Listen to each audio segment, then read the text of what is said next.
Why was the room so quiet when she walked in? Staff Sergeant Riley Collins had stepped into enough briefing rooms to know silence could cut sharper than any words. The scrape of chairs, the quick sideways looks, the smirks they tried to hide but didn't. That was the welcome, not applause, not respect, just silence and the unspoken weight that said, she doesn't belong here. Marine Scout Sniper School, Camp Pendleton. A room full of 32 Marines, most of them men, most of them already certain she would fail. She took her seat anyway. Auburn hair pulled back tight, hazel eyes calm, uniform crisp, 24 years old, 6 years of service. But still, somehow to them, she looked like the outsider. The Marine Corps had only opened sniper training to women 18 months earlier. The integration had not been smooth. The old guard called it an experiment. The instructors called it progress, reluctantly. The other Marines, well, they didn't call it anything out loud, but Riley could hear it in the way their voices dropped when she passed. Then Gunnery Sergeant Marcus Kine walked in. 2 decades in uniform, 3 combat deployments, a presence that could command silence before he even spoke. His eyes swept the room like a searchlight. "Ladies and gentlemen," Kine said, voice steady, almost bored but sharp enough to slice through the tension. "Welcome to Marine Scout Sniper School. Over the next 8 weeks, we will determine which of you have what it takes to carry the designation of Marine Scout Sniper. Statistically, 70% of you will not finish this course. Some of you will break. Some of you will fail. A few of you will realize this was never meant for you." He paused, eyes narrowing on the roster in his hand. "And some of you," his voice dipped lower, "are here because the Marine Corps is experimenting with new demographics in precision shooting roles. Let me be clear. I don't care about your background. I don't care about your gender. I don't care what anyone thinks you deserve. I care about one thing. When everything else has failed, when Marines are about to die, can you make the shot?" Silence again. Then Kine's eyes locked on her. "Collins." She stood, heart steady, posture perfect. "Why do you want to be a sniper?" Riley's voice was even, controlled. "To be the best marksman in the Marine Corps, Gunnery Sergeant." A ripple of chuckles spread through the room. Not cruel, not loud, but sharp enough to cut. Kine didn't smile. He didn't frown. He just waited. Then he said, "The best marksman in the Marine Corps is Master Sergeant David Chen. 15 years ago, he set the school record, 98.7% accuracy at ranges up to 1,200 meters. That record has stood longer than most of you have been in the Corps. You think you can beat that?" "I think I can try, Gunnery Sergeant." More laughter. Kine raised a hand and the room silenced. His expression was unreadable, but the smallest hint of curiosity flickered in his eyes. "We'll see, Collins, we'll see." What Kine didn't know, what none of them knew, was that Riley Collins had been preparing for this moment her entire life. Her father, Detective Lieutenant Michael Collins, had been a police marksman, a competitor in precision rifle competitions, a man who believed his daughter deserved to know the discipline of shooting. She'd been 8 the first time he placed a rifle in her hands. By 16, she was out shooting grown men in regional competitions. By 18, she'd won the National Junior Precision Rifle Championship 3 years straight. And then she stopped talking about it. Because she'd learned early that being exceptional as a woman didn't always bring respect. It brought resentment, whispers, more challenges to prove it again and again. So when she joined the Marines, she made a choice. Keep her head down, be competent, reliable, never boast, never hint at the years of skill in her blood. But now in sniper school, she wasn't here to hide anymore. The first week was supposed to strip them to the bone. Fundamentals, breathing, trigger control, natural point of aim. For most of the Marines, it was intense training. For Riley, it was a return to muscle memory carved over 16 years. On the third day, they moved to the 600-meter range. 10 rounds, 1 target, scores based on precision and consistency. A quiet test that revealed everything. She set up at firing position 12. On her left, Lance Corporal Danny Rodriguez, the Texas hunter who hadn't stopped bragging since day one. On her right, Corporal Jake Morrison, the one who'd questioned whether women had the upper body strength for sniper rifles. Morrison smirked as they prepared their rifles. "You nervous, Collins? This is where we separate the real shooters from the wannabes." She adjusted her scope calm. "Just focused on the fundamentals, Corporal." "Yeah," Morrison muttered. "Well, fundamentals only take you so far. At some point you need natural talent, physical capability." She didn't answer. She didn't need to. She was already reading wind drift, calculating drop, sliding into the zone her father had taught her, the place where the world narrowed to rifle, breath, and target. One by one the Marines fired. Scores were called: 80% accuracy, 85, Rodriguez hit 87, Morrison 84, respectable, good. Then Riley stepped forward. She lowered herself behind the rifle, adjusted her body, inhaled slow, exhaled. The world faded until only the target remained. First shot center hit. Second shot center hit. Third shot center hit. By the sixth shot, voices had fallen silent. By the eighth, instructors gathered behind her.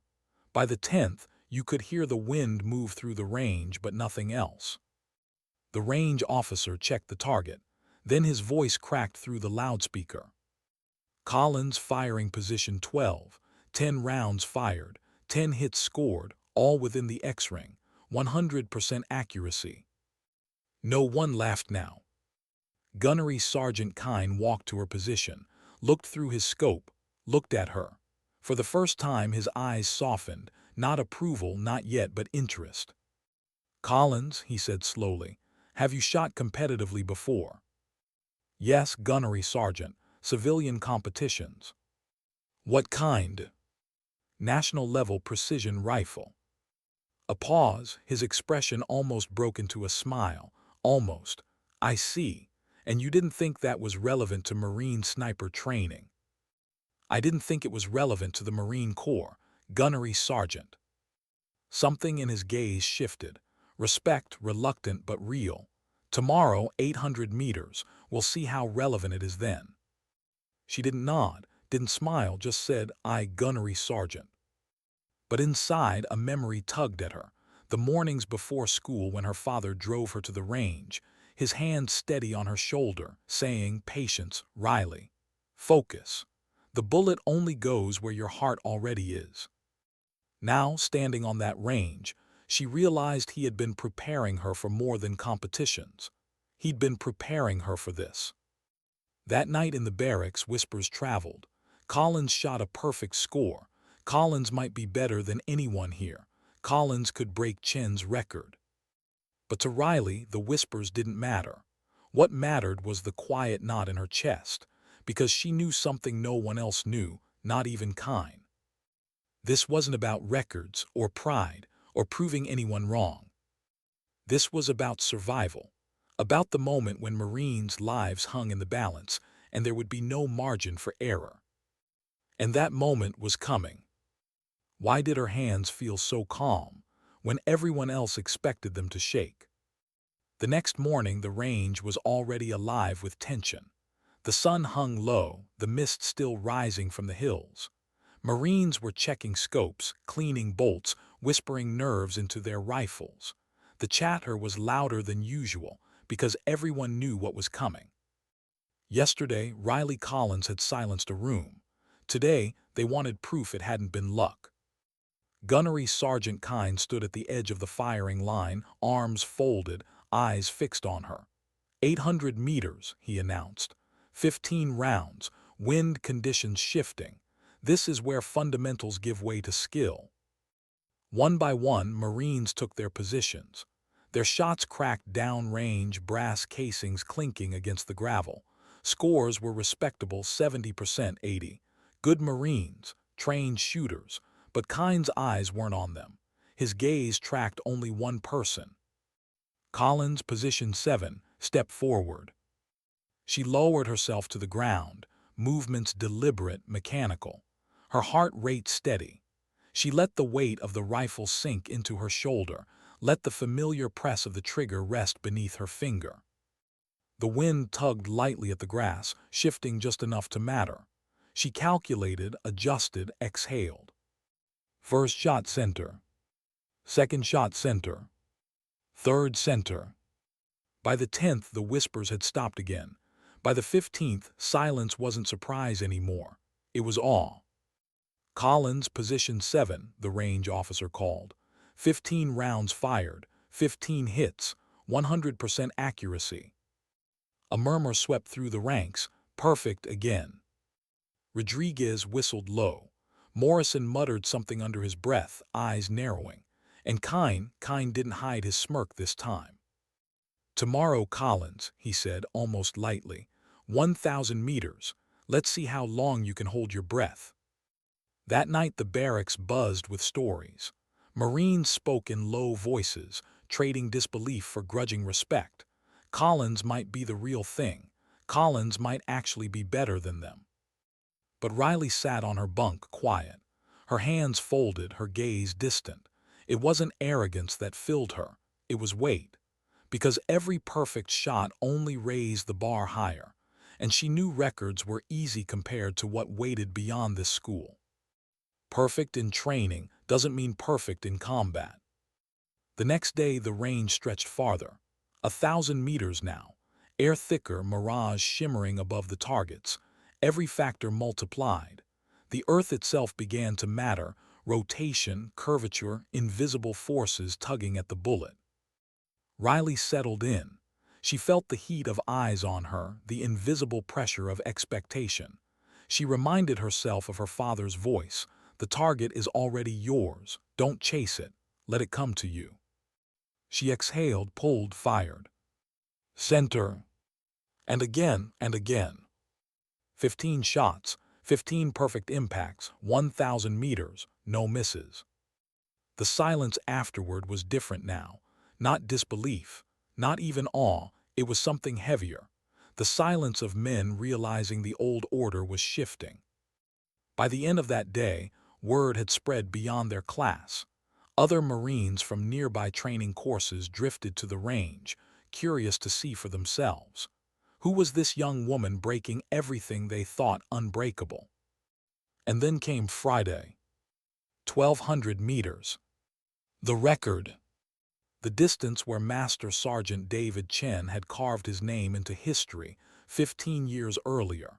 98.7%. A number every sniper candidate knew. A number most whispered about but never thought to touch. The firing line was different that morning. Crowded. Marines from other classes, instructors who hadn't watched a test in years, all gathered.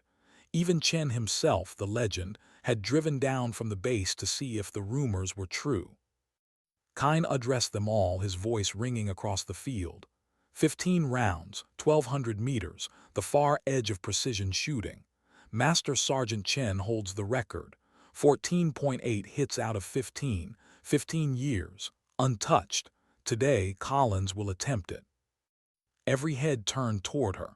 Riley felt it, the weight of eyes pressing against her back. She lowered herself into position, slow, steady, loaded 15 rounds into the magazine, slid the bolt forward. The world narrowed. Her breath evened, her heart slowed, time stretched thin. First shot center. Second shot center. Third center. The murmurs began to fade. The crowd leaned in silent. Sixth shot center. Ninth center. 12th center. She felt her body melt into the rifle, every muscle sinking into the ground, as if she were part of the earth itself. 15th shot, trigger squeeze, impact. The range officer hesitated before calling the score, almost unable to believe. Then, loud, clear. Collins, position 12. 15 rounds fired, 15 hits, all within the X-ring, 100% accuracy, new school record. The silence shattered. Marines erupted into cheers. Some clapped. Some shook their heads, grinning in disbelief. Even Chen himself, the legend whose record had just fallen, gave the faintest nod of respect. But Riley barely heard it. She thought of her father, of mornings at the range when her hands were small, the rifle too heavy, and he told her to keep trying anyway. Of competitions where she was the youngest, the only girl, the one everyone doubted, until she stepped to the line and made silence her answer. Now the silence had returned, but this time it was hers. Kine walked up slowly, his boots crunching on the gravel. He crouched beside her, studying her like something fragile and dangerous all at once. "Collins," he said softly, so only she could hear. "In 15 years of teaching, I've never seen shooting like that. You didn't just beat a record, you obliterated it." She nodded once. "Thank you, Gunnery Sergeant." "Don't thank me yet." His eyes hardened. On the range, perfect shooting is impressive, but it's not the same as operational sniping. Out there, the wind isn't your only enemy. Out there, it's chaos, it's lives, it's deciding who breathes and who doesn't, and there are no second chances. He stood, turning to the crowd. "Next week we move to field work, camouflage, stalking, target identification, real tests. Shooting is only half the job. Now we find out if Collins and the rest of you can do the rest." The cheers dulled, reality returned. As the Marines dispersed, Riley remained at the line, her rifle still warm beneath her hands. For a moment she let herself feel it, the pride, the release, the weight of years carried to this single point. But beneath it all, deeper than the pride, there was something else. A quiet knowing that records didn't matter when bullets flew back. That one day, not far from now, she'd be lying in the dirt of a foreign country, breathing through fear, sighting through chaos, and pulling a trigger that could decide who lived and who didn't. And no record in the world could prepare her for that. Why did waiting feel more dangerous than firing a single shot? They moved before dawn, the world still raw and soft with that blue-gray light that made everything anonymous. In the field, shapes blurred into suggestion. A blade of grass could hide a man. The instructors had told them the range would teach them to shoot. Fieldcraft would teach them to disappear. And disappearance, Riley had learned, was a different kind of violence, a careful, patient erasure of yourself so others could move freely. Riley and Lance Corporal Marcus Thompson set out with gear heavy on their backs and light in their mouths. Thompson was quiet in the way of people who carried things inside and measured them before speaking. He'd been one of the few in class who hadn't been shocked by her scores. He looked at her without the curiosity that dozens of others wore like a second uniform. That steadiness meant something in the long, slow hours of concealment. They crawled through brush that snagged their uniforms and emptied their pockets of noise. Their breath came in small, practiced measures. Every tool they carried had a use: ghillie components, observation gear, thermals, water pouches, the rifle that had already rewritten the record books. They were a small, noisy universe of purpose moving toward silence. Stalking exercises began as a study in geography, reading the land, threading paths through the open and the sheltered, knowing how the sun slid across ridgelines so shadows could be used like allies. In a classroom, diagrams sat on poster board, angles, sectors, escape routes. In the field, those diagrams became bones to be felt beneath hands. Riley felt them with her knees, mapping the feel of the soil to the cadence of their progress. The task was simple on paper: infiltrate a designated enemy compound, establish an observation position within striking distance, and watch. Report. Return undetected. The real work was not the movement but the stillness that came after, like a held breath that insisted on being breathed. On the third day they crested a saddle and found the compound beneath them. The instructors had painted life into the target, vehicles parked, men moving with purpose, radios blinking as if they had conversations the trainees could not hear. It was exactly what they needed. A real lesson waits until the learner is ready to be punished for mistakes. "Thompson," Riley whispered, voice a breath. "I'll take the right sector. You sweep the left. We'll set up observation in the copse of pines, then glass the compound." He pointed. the gesture economy of hand signals practiced until muscle memory smoothed them. They moved slow. Time narrowed to centimeters. At one point, an instructor, grizzled, patient, and brutal in the best way, traversed their planned route, a practiced counter-surveillance. Riley froze, the small hairs along her forearm making a map of the wind. The instructor's shadow brushed the leaves above her head as he passed. For 2 hours, she might as well have been a stone. The world became a test of patience. She felt impatience like an ache in her gums, a wanting to do. Every cell in her had been trained to act, to take the shot, to correct. But here, action could be death. Waiting was not inactivity, it was purposeful restraint. It demanded a different kind of discipline. Thompson's breathing came through the earpiece like a metronome. 2 hours, he signaled. Still green, instructor moved off. We can continue. Riley slid forward, feet slow, finding natural points of concealment. She remembered a summertime match when a judge called a competitor out for moving his elbow mid-shot. The man had been gutted by it, embarrassed by the smallness of the error. That memory felt trivial now. Here the smallest motion changed the world. They reached the cops and made their kit into a small, invisible nest.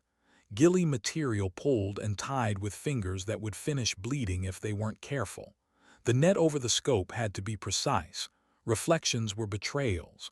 Thompson watched her work with a respect that was not loud but was honest.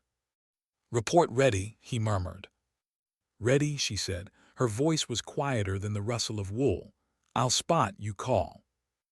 They set the spotting scope and pulled it to focus. Riley's eyes, the same ones that had read wind at 600 and 1200 meters, found details other people's eyes skated over. The antenna array on the building's left flank, 3 different types of masts. A delivery vehicle that seemed to make 2 trips to the same bay every morning. A man in a cap who fiddled with radio gear and seemed to check the horizon like a clock. "Thompson," she signaled. "Antenna array, possible communications hub, vehicle loops twice, personnel rotation every 42 minutes. He scribbled notes, the careful scratch of pencil like a heartbeat. "Good catch. That might be our high-value node," he signed back. "We'll pass up the report." By mid-afternoon, they had gathered more than the exercise required. Their report brimmed with small things that were vital. A broken hinge on a fence, a pattern of guards switching that suggested a vulnerability, the cadence of trucks. When they extracted and presented their findings, Gunnery Sergeant Kyne's face did the slow work of understanding. "Collins, Thompson," he said, "this is high quality. You identified a set of indicators most teams missed. Your observation discipline is excellent, but observation is not the end. What happens when you move from watching to taking the shot?" Riley met his look. She felt the familiar coil of pressure, but it was accompanied now by a different sense, the weight of responsibility. Marks on a target were simpler. Lives were not. She thought about the boys who'd laughed when she'd first volunteered. She thought of her father's hands, calloused and precise, who had taught her to calculate the wind not as a number but as a living thing. Field school kept changing the test. After successful reconnaissance came exercises that forced decision-making under moral pressure. Shoot to disable supplies where civilians might be nearby. Hold fire while a friendly convoy hummed into danger under their observation. Choose between a high-value target and preserving a broader mission objective. The classroom's clean ethics blurred in the dust. The most difficult lesson arrived in the form of a simulation gone wrong.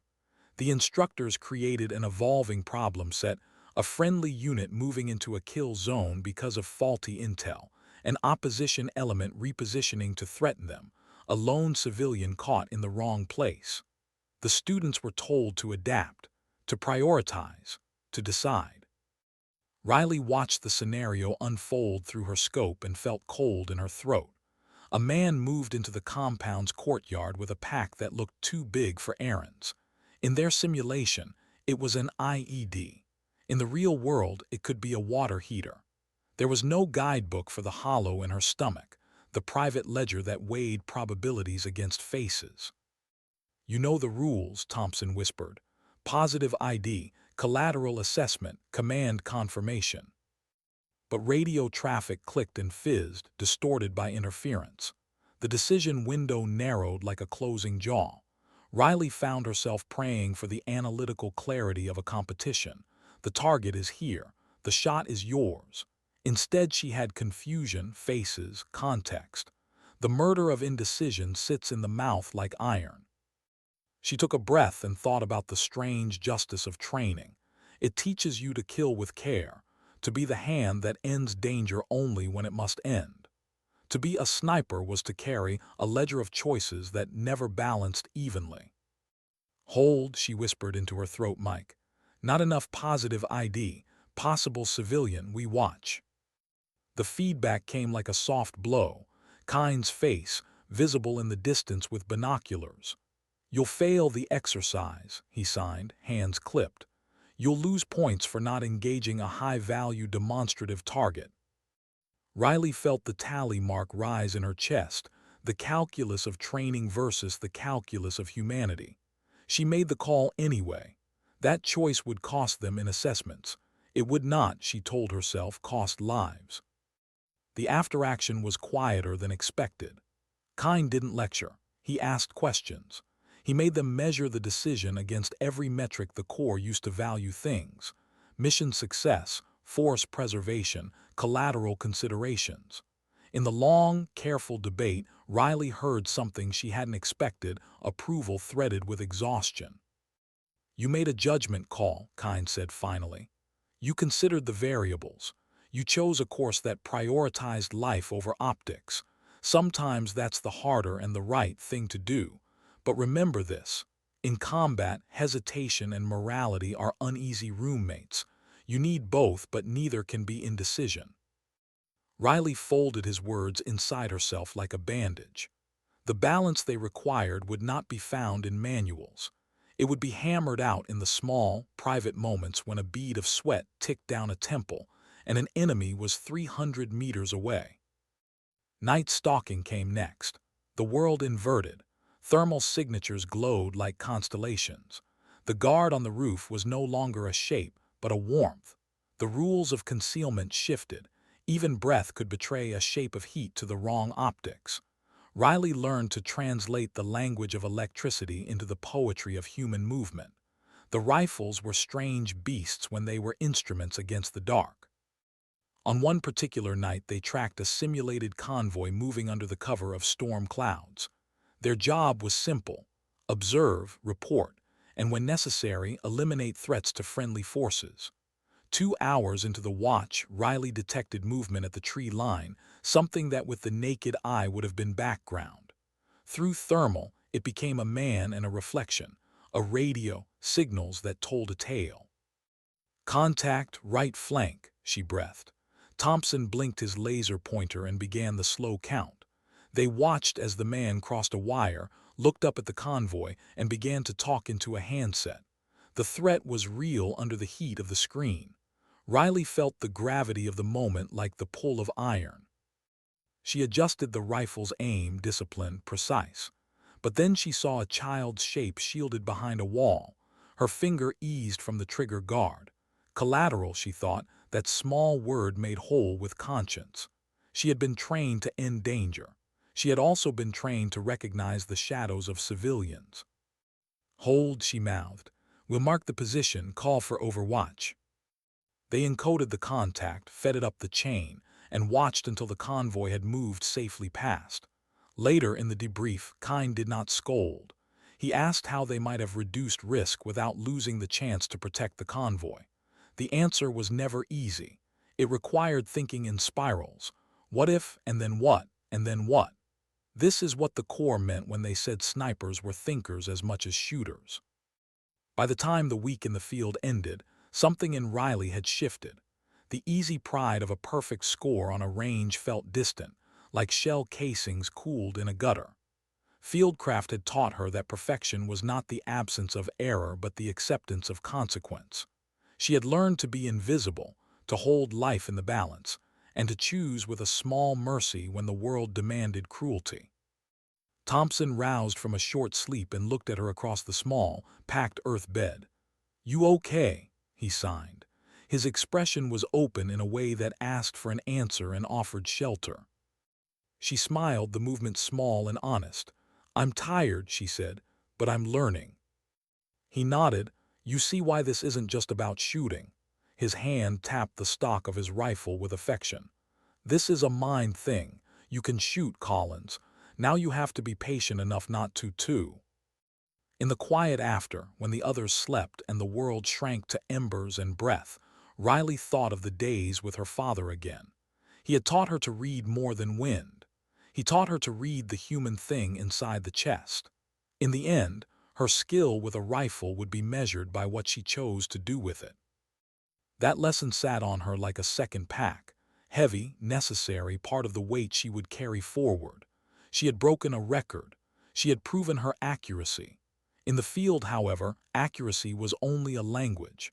The measure of a sniper was how that language was read, carefully, humanely, and under the pressure of possible death. She closed her eyes in the dark and felt a new kind of resolve assemble itself inside her, not to prove anyone wrong, but to keep the people she was given to protect breathing, even when that meant her name would not be in the headlines. The stakes were no longer metrics. They were breaths, faces, futures. That thought steadied her more than any perfect shot ever had. Why did the night feel heavier when you were the one holding the rifle?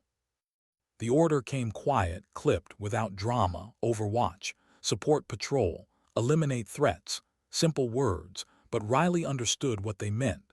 Tonight would not be static targets. Tonight would not be stillness and patience. This was the first combat simulation, the phase where they tried to fracture you, where instructors designed chaos so real you could taste it in your teeth. She lay prone in the dirt, the world tinted green through her NVGs.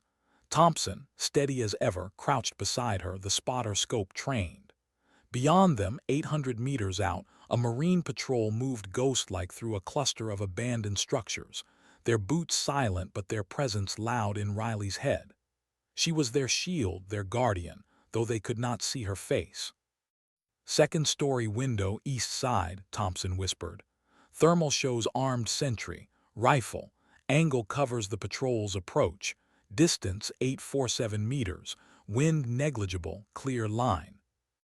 Riley shifted, scope tightening onto the faint glow of the sentry. A human shape.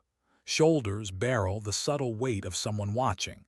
The patrol was 2 minutes out. She inhaled, held, exhaled.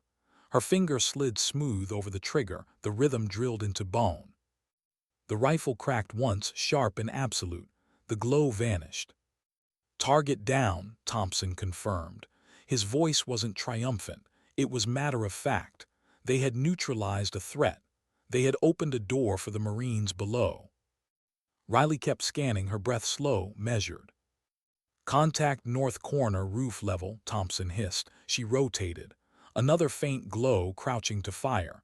She didn't think, didn't breathe, didn't hesitate. The shot split the night. The glow collapsed. Minutes blurred. The patrol breached the building. Gunfire thundered inside. Riley's job was to cover them. Twice more, hostile shapes emerged, and twice more she squeezed, each time her round erasing danger before it could touch the Marines storming the halls. Then it was over. The radio crackled with the voice of the opposing force controller.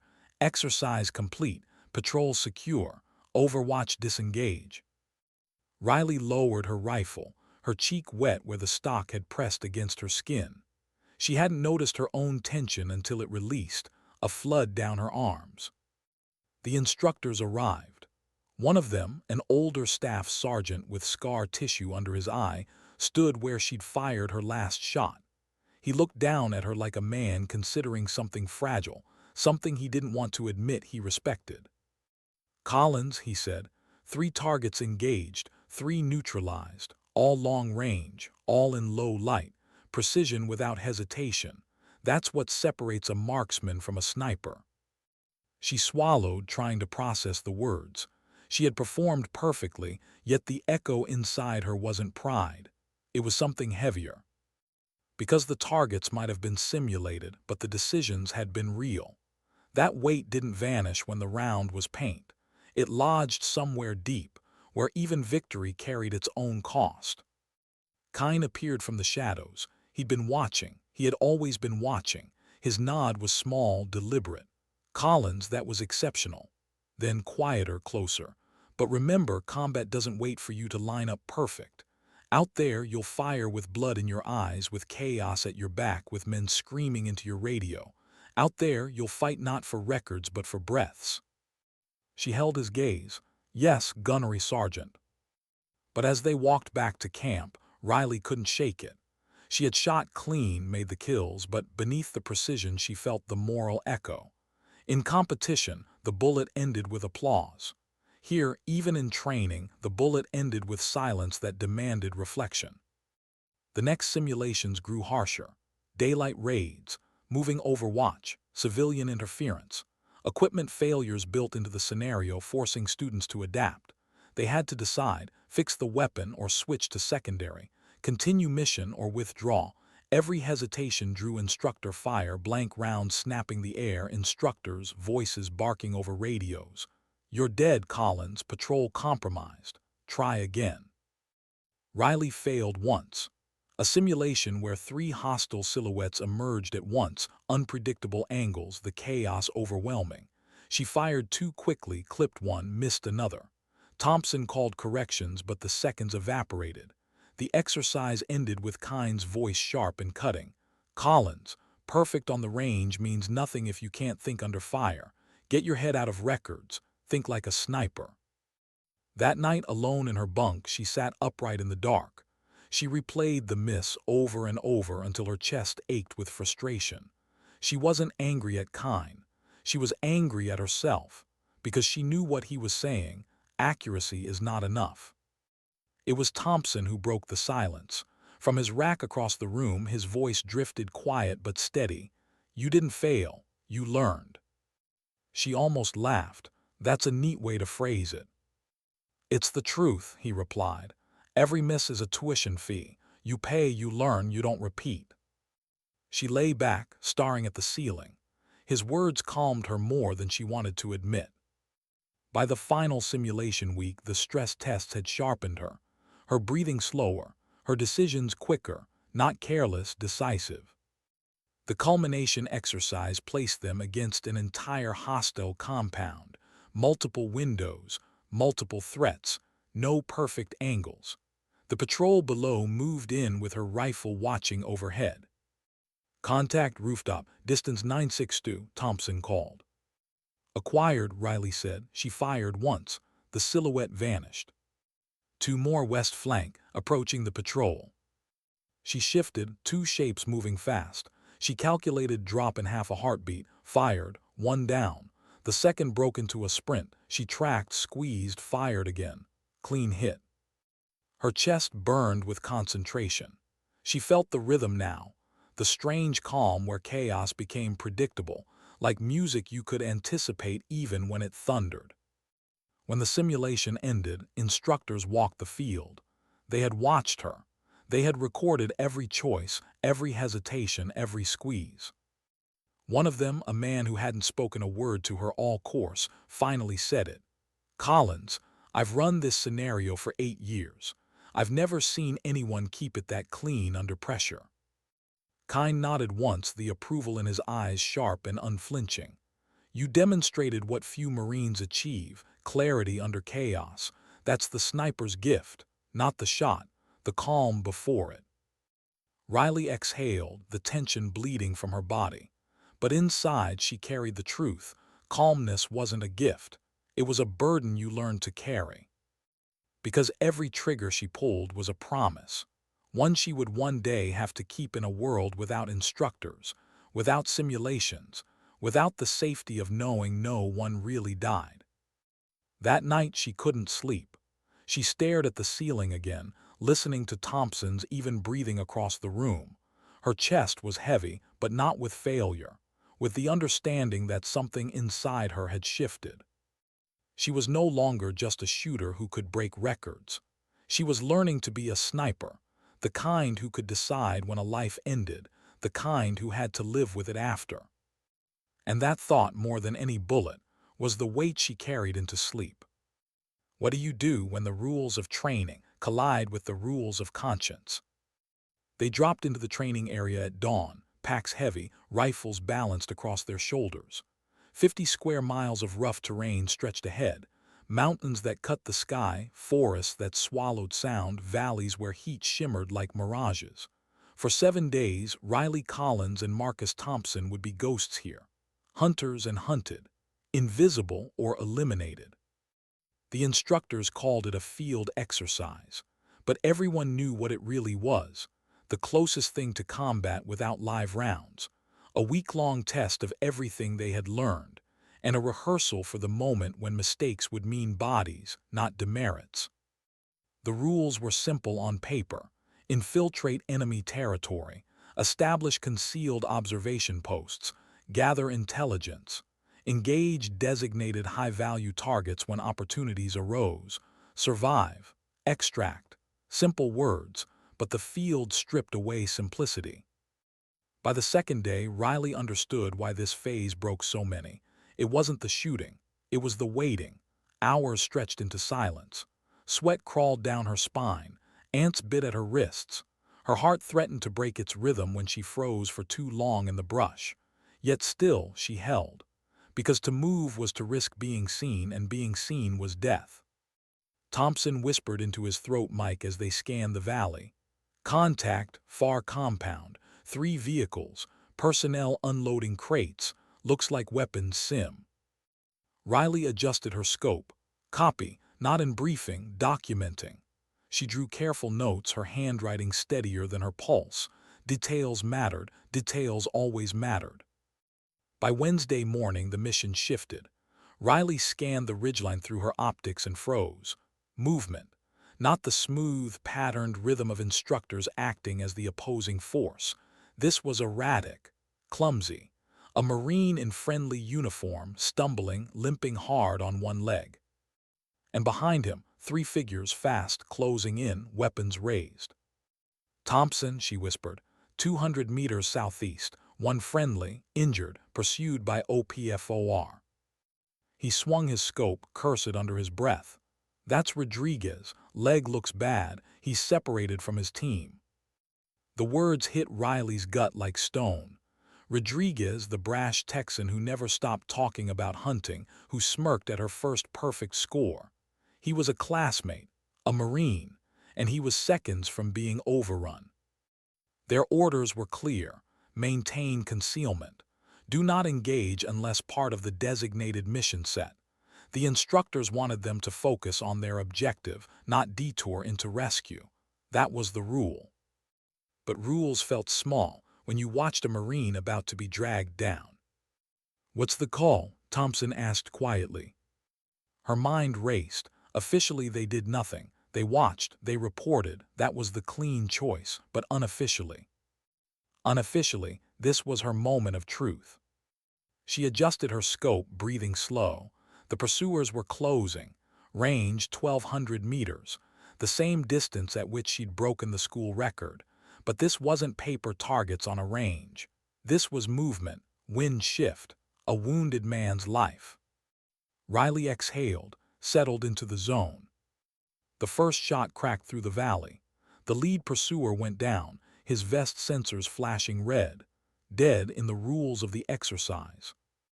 The other 2 dropped to cover, eyes wide, searching for the source. Riley adjusted, squeezed. Second one fell. The third broke into a frantic sprint, scanning the tree line, searching for her ghost. He never found it. Riley didn't fire again. He ran, desperate to escape the unseen hand that had just changed the balance. Rodriguez, bloodied but alive, limped harder now, vanishing toward friendly ground. Thompson exhaled into his mic. "Nice shooting, but you know what that means." Riley nodded, though he couldn't see it. "Yeah, we just compromised." From that moment, the week grew harder. The opposing force instructors knew there was a sniper pair out there willing to break orders. They began hunting. Counter-snipers swept the hills. Squads fanned the valleys. Every twig snap felt like a trap. Every silence felt like a warning. Riley and Thompson moved constantly, never staying in one position long. They slept in dirt holes dug with their hands, camouflaged so tightly even the wind seemed not to see them. They drank silence. They ate patience. But on Friday morning, patience ended. "Movement north," Thompson whispered. His scope caught shapes between the trees. "Squad element 9, they're coming straight at us." Riley's pulse ticked up. She scanned. He was right. A squad moving in tactical formation, rifles sweeping. They weren't patrolling, they were hunting. "They know we're here," Thompson said. Options flickered: relocate but risk being seen, call for extraction but forfeit the exercise, or hold, fight, make them pay to reach her. She felt the weight of choice settle in her chest. "We hold." Thompson stared at her for a beat, then nodded. "Copy, spotting." She slid into position, cheek pressed firm against the stock. The squad closed, 200 meters now. She waited until their leader lifted a hand to signal. Her first shot broke him, down in a flash. Second shot, the automatic rifleman, cut mid-stride. Third, the grenadier, collapsed before he could raise his weapon. Chaos, shouts, the rest dove for cover. Fire erupted, but their rounds cracked blindly against trees, dirt, and stone. Riley's world stayed narrow, scope, breath, trigger. Fourth shot, a Marine trying to flank east. Fifth, a gunner rising with suppressive fire. They scrambled, yelling, radios screaming. The forest filled with the thunder of rifles searching for ghosts. "Collins," Thompson hissed. "They're calling reinforcements. We've got minutes before this doubles." Her breath slowed even under fire. She fired a sixth round, another silhouette crumpled. Then she pulled back, hands signaling. "Break contact." Smoke grenades hissed white plumes. They packed fast, sliding gear tight, vanishing like shadows slipping out of grasp. By the time the reinforcements arrived, Riley and Thompson were gone, trails erased, ghosts again. That night, when the final horn sounded to mark the end of the week, the survivors dragged themselves into the assembly area. Dirt-streaked faces, eyes raw from lack of sleep, shoulders bowed with fatigue. Kine stood before them, his voice carrying over the broken silence. "Marines, you've just completed the most difficult training the Corps offers. You've been tested in marksmanship, fieldcraft, survival, and decision-making under pressure." His eyes found Riley, held them. "Collins, during this exercise, you demonstrated exceptional ability. You engaged and eliminated 6 hostile forces while defending your position against superior numbers. You provided overwatch to a wounded Marine, breaking orders but preserving a life. And you extracted under pursuit without capture." The silence was heavy. Then Kine said, quieter, "That's what separates shooters from snipers, not the shot, the judgment, the willingness to accept the weight of it." Riley felt her throat tighten, but she didn't move. She stood at attention, shoulders square, rifle against her back. Because she knew something had changed. She wasn't the outsider anymore. She wasn't the experiment. She wasn't just the Marine who broke a record. She was a sniper. And soon, the world would put that title to the test. What does it feel like when the silence of training ends and the noise of war begins? The graduation ceremony was brief, almost plain. No parades, no brass bands. Just a line of Marines standing rigid in the California sun, boots dusty, eyes forward, rifles slung in perfect symmetry. They had survived 8 weeks. They had passed the crucible that stripped them down to bone and rebuilt them into something sharper. Riley stood among them, her auburn hair tight against her head, her hazel eyes unflinching. Her name was called. She stepped forward. Gunnery Sergeant Kine pinned the insignia on her uniform, the mark of a Marine Scout sniper. For the first time since she had walked into that briefing room, laughter had been replaced with silence that carried weight, respect, and something harder to earn: trust. Kine's voice was low as he handed her the certificate. "Collins, you didn't just prove you can shoot. You proved you can think under fire. Remember that. Out there you won't get points for records. You'll get names, lives, keep them alive." She nodded once. "Aye, gunnery sergeant." 6 months later, the world had changed. Riley found herself in a different sun, hotter, harsher, burning down on a forward operating base carved from dust and concrete. The air smelled of sand and fuel. The sounds were distant artillery, rotors cutting sky, radios buzzing with clipped urgency. Deployment. No more simulations. No instructors. No exercise complete. Only missions, objectives, and enemies who weren't role players in padded gear but men with rifles and reasons of their own. Her reputation had arrived ahead of her. Collins, the one who broke Chen's record. Collins, the one who fought a whole squad in the field exercise and walked away. Squad leaders asked for her by name when precision overwatch was needed. She didn't want the fame. She wanted the clarity. But fame had a way of sticking to her boots like dust she couldn't shake. The first mission came within days. "Reconnaissance," her team leader briefed. "We'll move 3 clicks north of the valley, set observation post, identify high-value movement routes. Collins, you'll provide overwatch with Thompson. Rules of engagement are standard. Positive ID only. No margin for error." Positive ID. No margin for error. Words easy to say in a tent, harder to live by in the field. They moved before dawn, packs heavy with water, optics, spare ammunition. Riley felt the same nerves she had felt in training, but heavier now, weighted with the awareness that mistakes meant blood. Thompson caught her eye as they trudged uphill. "Feels different, huh?" She gave a small, tight nod. "Because it is." Their observation post overlooked a valley where insurgent traffic was expected. The land was open, cruel in its exposure. Heat shimmered by midday, bending the air until it looked alive. Hours passed. They logged every vehicle, every shadow. Nothing unusual, just patterns. Then late afternoon movement. 3 men, armed, moving deliberately toward a small village that intelligence had flagged as contested. Riley locked her scope onto them, adjusting for distance. "Got them," she whispered. "Range 100 meters, carrying rifles, possible insurgents." "Confirm," Thompson replied. His scope tracked them too. "Not local farmers, those aren't tools." Her finger rested near the trigger. The shot was clear.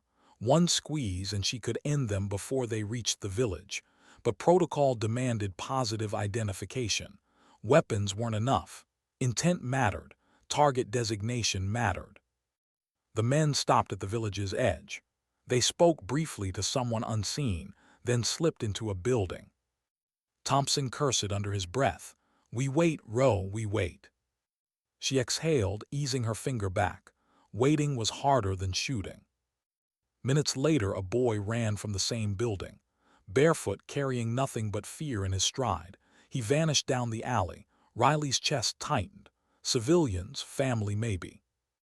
Then the men emerged again, now carrying heavier equipment, long cases, too rigid for food, too heavy for tools. They placed them onto a pickup truck, tarped quickly, preparing to move. "Possible weapons cache," Riley whispered. "Agreed," Thompson said. "HQ needs confirmation." The radio buzzed, command voices sharp with static. "Observe. Track movement.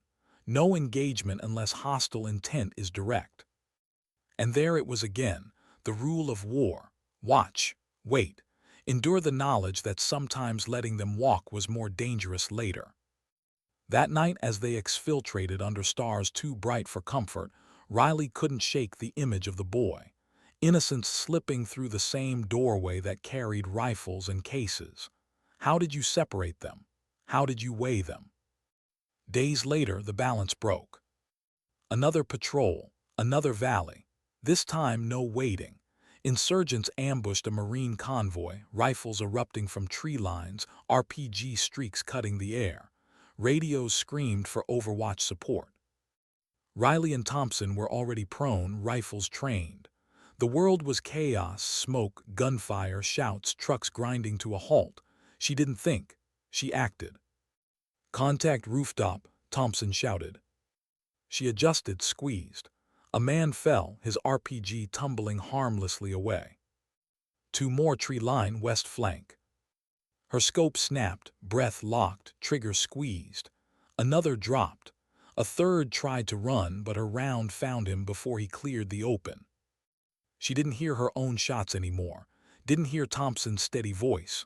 The world had narrowed to rhythm, spot, adjust, fire. By the time the firefight ended, 5 insurgents lay silent. The Marines below had casualties, but fewer than there might have been. Her rifle had bent the scale. Later, a squad leader approached her, dust streaking his face, gratitude in his eyes. "Collins," he said, "you just saved lives out there. I don't care what records you broke in school. Today you kept my men breathing. That's what matters." She nodded once, silent, because she couldn't say what was inside her, that every life she saved now lived alongside the one she had taken, that the rifle didn't separate them. She did. That night, lying awake under the endless desert sky, she thought of her father again. The bullet only goes where your heart already is. But what if the heart was torn between pride and grief, between duty and mercy, between the silence after a kill and the silence of a Marine still alive because of it? Riley turned her face into the dirt, breathing slow, steady. She knew now what kind had meant. The range prepared you to shoot. Combat prepared you to live with what followed. And this was only the beginning. What happens when the walls you thought protected you turn into a cage? The forward operating base had been quiet for weeks. Too quiet, some said, though no one ever wanted to tempt fate by admitting it aloud. The outpost squatted in the valley like a scar of concrete and wire, small enough to feel fragile, important enough to be hunted. The Marines rotated guard shifts, ran patrols, radioed in their reports. But beneath it all was the hum of waiting, the feeling that silence is not peace but preparation. Riley felt it too. Nights on the tower with her rifle pressed against the parapet, her eye behind the scope, watching the valley turn dark and then darker. She traced the outlines of distant hills, the way shadows shifted when clouds crossed the moon. She learned the valley like a second language, every brush of wind, every trick of light. And then one morning before dawn, the silence broke. The first mortar fell inside the wire. The blast ripped open the ground and the night alike, fire and smoke tearing into the sky. Marines scrambled to posts, radios snapped alive, sirens screamed.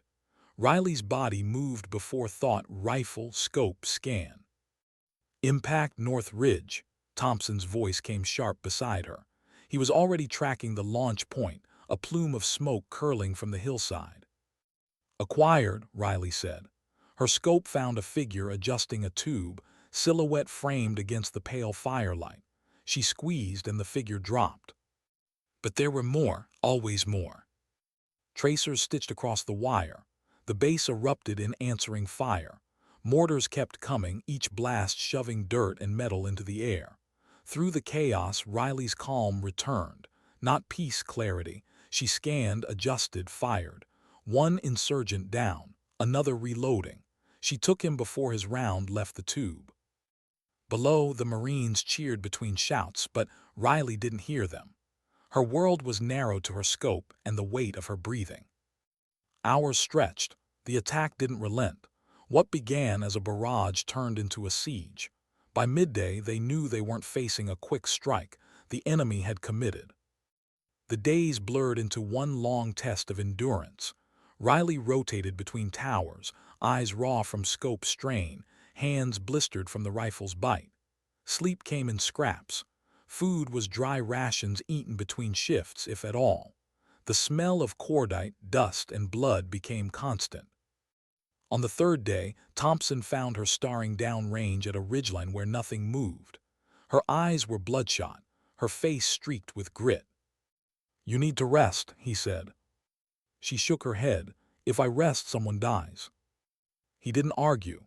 He just sat beside her, scope steady, his presence grounding her in the exhaustion. That evening, a patrol radioed in, pinned down outside the wire. ambushed on return, trapped in a wadi with insurgents closing. Riley and Thompson sprinted to the nearest tower, rifles already in their hands. She dropped prone, scope finding the patrol. Marines crouched low in the ditch, rounds sparking off rocks inches from their heads. "Range 950, Thompson called. "Got them," Riley answered. She exhaled, fired. One insurgent dropped, shift, fire, another, shift again. Her shots cracked rhythm into the chaos, each one carving open space for the patrol to breathe. "Move," Thompson radioed to them. "You're clear west." The Marines broke from cover, sprinting toward the wire. Riley covered them, every shot a shield, every squeeze of the trigger the difference between freedom and silence. When the last Marine scrambled through the gate, she sagged into the dirt. Her hands shook now, not from fear, but from the weight of having carried so many breaths with her rifle. The siege lasted 7 days. 7 days of fire, smoke, screams, and silence between shots. 7 days of faces pressed against scopes until the world became a tunnel. On the final night, the enemy pushed hard. Small arms, mortars, RPGs, everything they had. The air was a wall of noise, the base trembling under fire. Riley lay on her stomach in the tower, scope fixed, her cheek pressed into dust. "Contact South Ridge multiple," Thompson shouted. She adjusted, sighted, fired. The rifle barked. Another insurgent down. Again. Again. Her world was nothing but recoil, breath, and silence after. Then she saw it, movement near the east perimeter. A small group had breached through the wire, slipping under cover of chaos. Marines below hadn't seen them yet. Riley's chest tightened. She shifted fast, adjusted scope. 5 figures crouched, rifles raised, moving toward the barracks. Thompson breach, east wire, 5-man element. "Range 300, easy, I've got them." She fired once. A figure fell, again. Another. She worked the bolt, chambered, fired, until the last figure dropped in a silent heap. Her hands shook when she lifted her head. She had just stopped an incursion that would have reached sleeping Marines. But the thought didn't comfort her. It burned, because every trigger she pulled etched deeper into her chest. By dawn, the valley was quiet again. The attack had broken. The enemy withdrew, leaving smoke and silence behind. The base smelled of burned earth. Marines slumped where they stood, exhaustion carving into their bones. Riley leaned against the tower wall, her rifle across her lap, her face streaked with dust and tears she hadn't noticed. Thompson sat beside her, his voice low. "You saved them all week. You saved them." She didn't answer.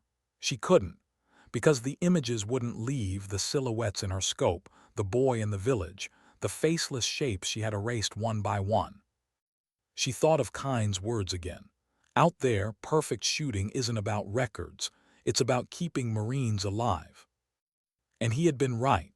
But what he hadn't said was how it feels afterward, when the silence returns, when the smoke clears, and you're left with the weight of what you've done. That night, long after the gunfire had stopped, Riley lay awake in the dirt, staring at the stars. They seemed too bright, too clean, for a sky above men who had tried to kill her hours before. She whispered into the darkness, not sure if she meant it for herself, for her father, or for the men she'd kept breathing. "Dignity doesn't speak," she said softly. "It acts." And she prayed that would be enough. How do you know when a shot will chain, not just the battle, but yourself? The siege was over, but the war did not end. It never really ended. It just shifted. Missions bled into missions, patrols into overwatch. Each morning, Riley woke to the same dust, the same roar of generators, the same smell of fuel and cordite that seemed to never leave her clothes. And yet, something inside her was changing. She was still the Marine who broke Chen's record, the sniper who had silenced disbelief. She was still the woman the squad leaders requested by name when lives hung in balance. But the pride that had carried her in training had thinned into something heavier. Each trigger pull carried not only the sound of recoil, but the memory of faces she would never see again. It came to a head on a mission deep into contested territory.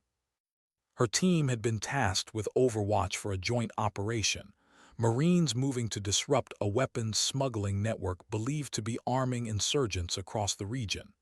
Intelligence placed a high-value facilitator inside a compound at the edge of a village. Eliminate him, and the network fractured. Miss him, and Marines would keep dying. The order was clear: positive identification, then engage. Riley and Thompson crawled into position hours before dawn, their ghillie suits blending into the ridge above the compound. Through the scope, Riley watched the world awaken. Shadows shifted into shapes. Doors opened. Children ran across dusty alleys. Women carried buckets. Men moved crates from one building to another. Then she saw him. Tall, heavyset, moving with authority, surrounded by two armed escorts. He fit the intelligence photographs exactly. The facilitator, her target. "Got him," she whispered. Her finger rested on the trigger, her breath already slowing. "Range 740, Thompson confirmed. "No wind, clean shot." "Easy, clean." One squeeze and the mission was complete. But then movement. From the corner of her scope, a boy emerged. Barefoot, small, no older than 10. He walked beside the man, holding his hand. They moved together across the courtyard, the boy smiling, the man's hand resting gently on his shoulder. Riley froze, her breath stopped. "Thompson," she whispered, her voice dry, "there's a child." He scanned, cursed under his breath. "Copy, civilian collateral, Rowe says hold until clear." But the man never moved alone. The boy clung to him, shadowing his steps. The radio crackled. Command impatient. "Collins, do you have PID? Do you have the shot?" Her throat tightened. Yes, she had the shot, but not without killing the boy. Her finger trembled on the trigger. Her chest ached. She thought of her father's words. "The bullet only goes where your heart already is." But where was her heart now? In the silence, Thompson's voice came steady, grounding. "Riley, if you fire now, you'll kill him too. That's not a record you want." She exhaled, the decision tearing at her. Command called again, louder, sharper.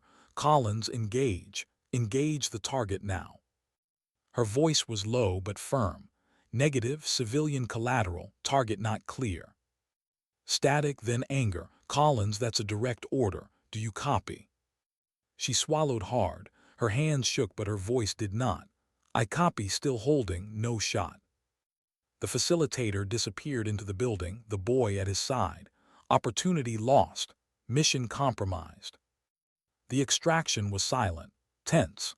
Back at the base, the debrief was sharp, voices raised. Command demanded answers. She had disobeyed a direct engagement order. The facilitator would live to arm more fighters. Marines might pay for her hesitation. But Gunnery Sergeant Kine, present as an observer, held his silence through the storm. Only afterward did he approach her outside, where the desert wind carried away the echoes of reprimand. "You had him," Kine said, his eyes hard. "You could have ended it right there." Riley met his gaze. Her voice shook, but her words were steady. "At the cost of a child. That's not the Marine I want to be. That's not the sniper you trained me to be." For a long moment, Kine said nothing. Then slowly the hardness in his eyes softened.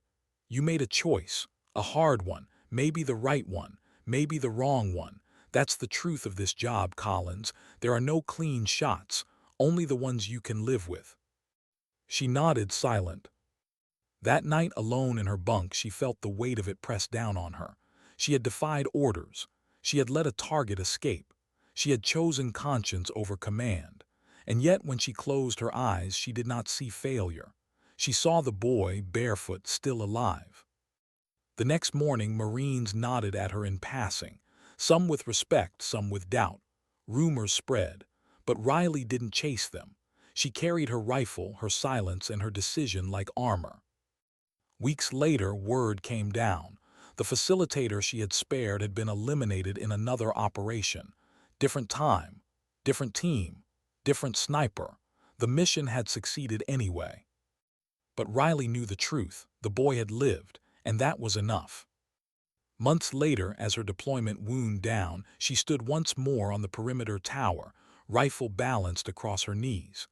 The valley stretched before her, endless and indifferent. Thompson leaned against the wall beside her, silent as always. "You ever think about what happens after all this?" he asked quietly.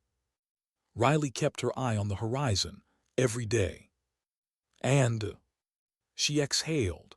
"And I think it's not about being remembered, not about records or medals. It's about knowing when it's quiet again that you carried the weight the right way." He nodded, and they sat in silence. The war would continue. Missions would blur. Records would be broken, forgotten. Names would fade. But Riley understood now what her journey had meant. She had come to sniper school as the outsider, the one they laughed at. She had broken a record, silenced doubt, proven skill. But the true test hadn't been the shot at 1,200 meters. It had been the moments when her finger hovered on the trigger and she chose not to fire. The restraint, the humanity. Because sometimes dignity doesn't speak. It doesn't shout. It doesn't need to prove itself to anyone. It simply acts.